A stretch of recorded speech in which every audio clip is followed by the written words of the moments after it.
इस न्यूज के प्रायोजक है career zone. Hello Balaghat. Career zone 10th के बच्चों के लिए लेकर आया है निशुल्क scholarship exam and career guidance seminar. Date है 14 सितंबर। एड्रेस शासकीय उत्कृष्ट विद्यालय अंबेडकर चौक बालाघाट। सिलेबस और कॉन्टैक्ट नंबर नीचे दिया हुआ है, तो आज ही संपर्क करें। बीते दिनों कांग्रेस नेता राहुल गांधी और जीतू पटवारी के द्वारा अलग अलग बयान जारी किए गए थे, जिसमें बाद से ही प्रदेश भर में कांग्रेस नेताओं के जारी इन अलग अलग बयान को लेकर प्रदर्शन शुरू हो गए थे। इसी क्रम में बालाघाट में भी भाजपा के अलग अलग संगठन ने कांग्रेसी नेताओं का पुतला दहन किया। यहाँ सबसे पहले भाजपा के द्वारा कार्यालय से एक विरोध रैली निकाली गई, जो कांग्रेस कार्यालय के पास पुतला लेकर पहुंचे। यहाँ पहले से ही पुलिस के द्वारा भारी पुलिस बल और बैरिकेड्स लगा दिए गए थे, जिसमें भाजपा के द्वारा कांग्रेसी नेताओं के पुतले कांग्रेस कार्यालय के सामने ही जलाए जाने की रणनीति बनाई गई थी। तो उधर कांग्रेसी कार्यकर्ता भी अपना विरोध जताते हुए कांग्रेस कार्यालय में शांतिपूर्वक रामधुन का आयोजन कर रहे थे। भाजपा के द्वारा कांग्रेस कार्यालय के सामने जमकर प्रदर्शन करते हुए कांग्रेस के तीनों नेताओं के पुतले दहन किए, जिसमें पुलिस ने भी भाजपा को पुतला दहन के समय रोकने का प्रयास किया, किंतु वहीं कांग्रेसी विधायक सहित कांग्रेस पदाधिकारी ने इस पुतला दहन को पुलिस को भाजपा का साथ देने का उन पर आरोप लगाया है, जिसकी शिकायत प्रदेश स्तर पर किए जाने के बाद बालाघाट विधायक के द्वारा की गई। आपको यह बता दें कि बिहार में राहुल गांधी की सभा में प्रधानमंत्री की माताजी को लेकर गाली गलौज और कांग्रेस प्रदेश अध्यक्ष जीतू पटवारी की महिलाओं के ज्यादा शराब पीने वाले बयान और टीएमसी सांसद मोइना मित्रा के गृह मंत्री अमित शाह को लेकर दिए गए बयान के विरोध में भाजपा ने प्रदर्शन किया। भाजपा पदाधिकारी भाजपा कार्यालय से रैली के रूप में कांग्रेस कार्यालय के सामने पहुंचे। यहाँ भाजपा नेताओं ने कांग्रेसी नेता राहुल गांधी, जीतू पटवारी और मोइना मित्रा का पुतला फूंका। पुतला जलाने और जलते हुए पुतले पर पानी की बौछार होने के दौरान भाजपाई गुस्से से भरे हुए दिखाई दिए। इस दौरान कांग्रेस कार्यालय के सामने लगाए गए बैरिकेडिंग की ओर बढ़ने लगे, तभी रोकने के दौरान पुलिस और भाजपाइयों के बीच धक्का मुक्की हो गई। उधर कांग्रेस ने भी कार्यालय के सामने किए गए भाजपा के पुतला दहन का विरोध किया। भाजपा अध्यक्ष रामकिशोर कावरे ने यह भी बताया कि महिलाओं के सम्मान में भाजपा महिला मोर्चा की अगुवाई में भाजपा ने विरोध प्रदर्शन करते हुए कांग्रेस कार्यालय के सामने राहुल गांधी का पुतला फूंका और प्रदर्शन किया है। वहीं सांसद भारती पारदी ने यह कहा कि आज भाजपा परिवार ने कांग्रेस और कांग्रेस नेतृत्व का विरोध किया है। कांग्रेस जो महिलाओं के सम्मान की बात कहती है वह करती नहीं। वहीं भाजपा के इस आंदोलन को लेकर कांग्रेस विधायक अनुभव मुंजारे ने बताया कि प्रदेश में सरकार का कुशासन चल रहा है, कानून व्यवस्था ध्वस्त हो चुकी है। पुलिस प्रशासन कांग्रेस कार्यालय के सामने बैरिकेडिंग कर कांग्रेस को नजरबंद कर रही है। कांग्रेस कार्यालय के सामने भाजपा को पुतला दहन करने में जिला प्रशासन और पुलिस ने मौका दिया है, जो शर्मनाक है। उन्होंने यह भी कहा कि जबकि पुलिस चाहती तो भाजपा के पदाधिकारी यहां पुतला दहन नहीं कर सकते थे, किंतु पुलिस के द्वारा ही भाजपाइयों का साथ देते हुए भाजपा को कांग्रेस नेताओं के पुतले दहन करने के लिए दिए गए। ऐसे कई गंभीर आरोप बालाघाट विधायक के द्वारा पुलिस और जिला प्रशासन पर भी लगाए। इस पूरी घटना की शिकायत भी बालाघाट विधायक के द्वारा प्रदेश स्तर पर किए जाने की भी बात कही गई। वहीं इस विषय पर बालाघाट एसडीएम गोपाल सोनी ने यह बताया कि ऐसा नहीं है, जो आरोप लगाए जा रहे हैं वह निराधार है। उनके द्वारा पब्लिक सेफ्टी को देखते हुए सभी व्यवस्थाएं यहां पर कर ली गई थी। कांग्रेस कार्यालय के सामने बैरिकेड्स लगाए गए थे। पुलिस फोर्स पूरी तरह से यहां पर तैनात थी। थोड़ा प्रदर्शन हुआ है, जिसे पुलिस और जिला प्रशासन के अधिकारियों के द्वारा उसे भी कंट्रोल कर लिया गया। कांग्रेस के नजरबंद के प्रश्न पर एसडीएम ने यह भी कहा कि सभी कांग्रेसी कार्यकर्ता सहित पदाधिकारी स्वतंत्र रहे, किसी को भी नजरबंद नहीं किया गया और किसी ने भी उनसे कोई शिकायत नहीं की है। यदि ऐसी कोई बात होती तो मैं इस प्रकार की सूचना मिलने पर कानूनी कार्रवाई करते।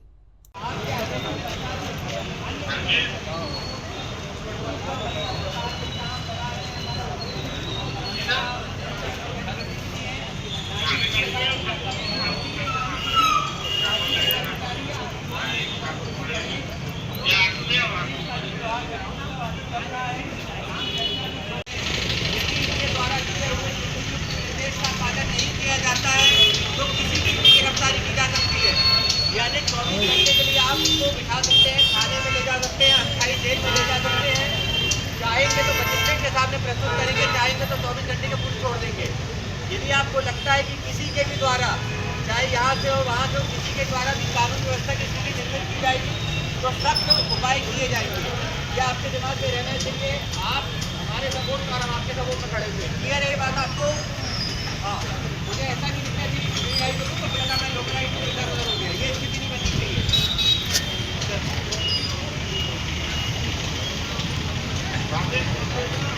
इस जगह का ड्रोन से भी वीडियोग्राफी हो रही है, कुछ अन्य स्थानों से भी वीडियोग्राफी हो रही है, तो आपकी सुरक्षा के लिए, आपकी भविष्य के लिए की व्यवस्था है।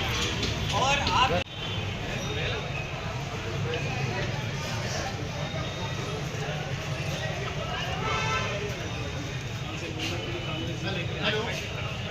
भाई उसको कर दिया ये प्रोसेस को नहीं। आज असल में क्या वहाँ से मैसेज आया कि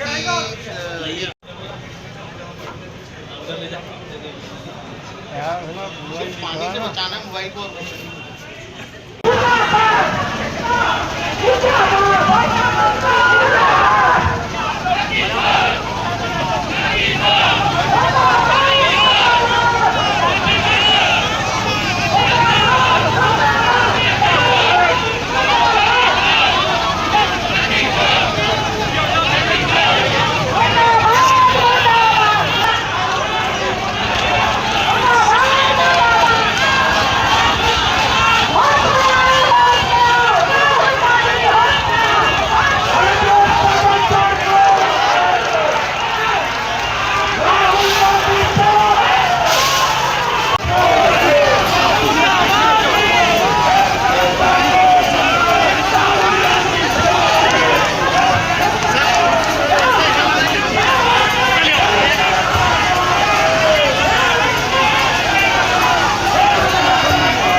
प्रकार से बिहार में जो घटना कांग्रेस के नेताओं ने कांग्रेस के मंच पर हमारे देश के विश्व के सर्वमान्य नेता आदरणीय नरेंद्र मोदी जी के माता जी के बारे में जिस प्रकार से अभद्र आचरण अभद्र टिप्पणी उन्होंने की है, जिस प्रकार से उन्होंने गाली दी है, निश्चित रूप से एक माता के लिए हम सब लोग यहाँ आज महिला मोर्चा और हमारे सारी महिला बहनें यहाँ पर आई है। जिस प्रकार से महिलाओं के अपमान उन्होंने किया है, उसके विरोध में आज कांग्रेस कार्यालय के सामने हम लोगों ने धरना भी दिया है और राहुल गांधी का हमने पुतला भी दहन किया है। जिस प्रकार से मध्य प्रदेश महिलाओं के अपमान की एक बात आती है। ऑपरेशन सिंदूर के समय में प्रदेश के कैबिनेट मंत्री ने एक महिला अधिकारी का अपमान किया था, उस समय में भाजपा कहाँ गई थी? जिस प्रकार से वो घटना आई और उस घटना में कोर्ट में मामला चला और कोर्ट में जिस प्रकार से पार्टी ने भी संज्ञान में लिया है और पार्टी ने संज्ञान में लिया, मंत्री पद से अभी तक नहीं हटाए। देखिए, पार्टी ने संज्ञान में लिया, इसके बाद निर्णय भी होगा। हमारे यहाँ व्यक्ति विशेष के कारण लोग नहीं आते और व्यक्ति विशेष नहीं चलता। हम संगठन आधारित पार्टी है। हमको ऊपर से जैसे हमारे राष्ट्र में हो चाहे प्रदेश में होता है, वही हम अपने जिलाध्यक्ष के नेतृत्व में सब करते हैं। व्यक्ति विशेष से कि भारतीय पार्टी सांसद है या कोई लता एलकर है या महिलाओं की या किसी व्यक्ति विशेष से हमारी पार्टी नहीं चलती, हमारा दल नहीं चलता। सामूहिक निर्णय हमारा होता है। पार्टी का था कि पार्टी का एकजुट होकर महिला मोर्चा आगे रहेगा अगुवाई में। पूरा भारतीय जनता पार्टी परिवार ने मिलकर आज कांग्रेस का और कांग्रेस के नेतृत्व का विरोध किया है। और विरोध करने का कारण आपने देखा है पिछले दिनों तीज के दिन जिस तरीके से कांग्रेस के प्रदेश अध्यक्ष जीतू पटवारी ने कहा कि प्रदेश में महिलाएं, मध्य प्रदेश में महिलाएं सबसे ज़्यादा दारू पीती है। न जाने कहाँ से आंकड़े उनके पास आए हैं। यही उनकी विचारधारा को और उनके विचार को प्रदर्शित करता है कि महिलाओं का सम्मान जो कांग्रेस करती है वो नहीं करती, उनकी संस्कृति में नहीं है, उनकी विचार में ही नहीं है। दूसरी बात, यदि अगर कांग्रेस के मन से इस देश के यशस्वी प्रधानमंत्री की मां को गाली दिया जाता है तो वह पद को गाली दी होती है, वह व्यक्ति को गाली नहीं होती, पूरे देश की मां को गाली देना होता है। इसीलिए हम भारतीय जनता पार्टी का प्रत्येक छोटे से लेकर बड़ा कार्यकर्ता निंदा करता है। मंत्री का शीश काट देना चाहिए। कांग्रेस और कांग्रेस की विचारधारा से जितने दल जुड़े हैं उनकी मानसिकता इस टाइप की रही हुई है, ना ही वो एक महिला होते हुए महिला ऐसी बात करती है। मैं भारतीय जनता पार्टी और एक महिला होने के नाते पूरे भारतीय जनता पार्टी परिवार की ओर से कांग्रेस की भर्त्सना करती हूँ, निंदा करती हूँ। इसीलिए आज हमने जीतू पटवारी, राहुल गांधी और महुआ मोइत्रा का कांग्रेस कार्यालय के सामने पुतला दहन किया। मध्य प्रदेश में भारतीय जनता पार्टी की सरकार का कुशासन चल रहा है और एक कुशासन के चलते कानून व्यवस्था पूरी तरह से ध्वस्त हो चुकी है और उसका जीता जागता प्रमाण है कि चलो अलग अलग विचारधारा के होते हैं लोग। कांग्रेस पार्टी अपनी विचारधारा पे काम करती है, भारतीय जनता पार्टी अपनी विचारधारा पे काम करती है, दूसरी पार्टियां अपनी अपनी विचारधारा पे काम करती है। लेकिन ये कौन सा तरीका है? आपकी सरकार है, आपकी सत्ता है, आपका प्रशासन है, आपकी पुलिस है, तो आप एक राजनीतिक दल के एक वरिष्ठ नेता जो हमारे प्रदेश अध्यक्ष हैं सम्मानीय जीतू पटवारी जी, उनका पुतला आप कांग्रेस पार्टी का जो हमारा जिला कार्यालय है यहाँ पर आप दहन करना चाह रहे हो। और ये क्या है? ये गुंडागर्दी नहीं तो क्या है? आज पुलिस प्रशासन वाले हमें नजरबंद कर रहे हैं, हमको बैरिकेड के अंदर बंद कर रहे हैं और उनको नहीं रोक रहे हैं। उनकी सांसद के नेतृत्व में रैली निकल रही है और सरेआम वो पुतला जला रहे हैं। यहाँ फायर ब्रिगेड दिखाने के लिए शोभा की सुपारी बना के खड़ी की गई है। पुतला जलाने का प्रशासन ने और पुलिस ने पूरा उनको मौका दिया। पूरे पुतला जलते तक हम लोगों को बैरिकेड के अंदर रखा गया, हमको निकलने नहीं दिया गया और पुतला दहन हुआ। तो ये कैसा कानून है? ये जंगल कानून है, ये जंगल का राज है ये। और जंगल का राज मैं कह देना चाहती हूँ डॉक्टर मोहन यादव जी से, जो मुख्यमंत्री मध्य प्रदेश शासन के, जंगल राज कभी भी नहीं चला है। जब जब लोकतंत्र का गला घोंटा गया है तब तक जनता और मुखर हुई है और मुखर होके अपने अधिकारों के लिए लड़ने के लिए मैदान में आई है। आज जो कृत्य हुआ बेहद शर्मनाक है। ठीक है, आंदोलन होते हैं, लोकतांत्रिक व्यवस्था में सब आंदोलन करते हैं, लेकिन इस तरीके से इतनी घटिया मानसिकता। और ये सांसद श्रीमती भारती पारदी जी को थोड़ी समझ में नहीं आ रहा है, एक संवैधानिक पद पर बैठकर पुतला दहन कर रही, वो भी कांग्रेस पार्टी के जिला कार्यालय के सामने। अरे उनके कार्यकर्ता अगर भड़क भी रहते तो उनको समझाइश देना था, वरिष्ठ नेताओं को समझाइश देना था। कार्यालय के सामने पुतला दहन किया है, प्रदर्शन किया, उग्र प्रदर्शन किया है। कांग्रेस विधायक का आरोप है कि प्रशासन मौन मूक दर्शक बन के यहाँ बना रहा, पुतला जलाने का अवसर दिया गया और उनको मनमानी करने का समय दिया गया। ऐसा कहीं नहीं है, सभी को अपने प्रदर्शन वगैरह करने की स्वतंत्रता होती है, उसी के तारतम्य में। और हमने कानून एवं शांति व्यवस्था और पब्लिक सेफ्टी के लिए जो भी नॉर्म्स थे वो सब हमने यहाँ पालन किए। थोड़ा लाइन ऑर्डर की स्थिति बिगड़ने की स्थिति आ गई थी। ऐसा नहीं है, फोर्स हमारी बिल्कुल तैनात मुस्तैद थी, कहीं ऐसा नहीं है। थोड़ी बहुत चीज़ें होती है वो हमने सबने मेंटेन कर लिया, कहीं कोई ऐसा इशू नहीं है। पर सर इतना उग्र उनका सीधा आरोप है कि पुतला जलाने से लेकर उग्र प्रदर्शन और कांग्रेस को नज़रबंद करने की कोशिश की गई कांग्रेस कार्यकर्ताओं को। किसी को नज़रबंद नहीं किया गया है, सब स्वतंत्र रहे हैं, सब अपने कार्यालय में रहे हैं। किसी ने भी हमको आके ये नहीं कहा कि हमको नज़रबंद कर दिया गया, नहीं तो हम उसमें कानूनी कार्रवाई करें।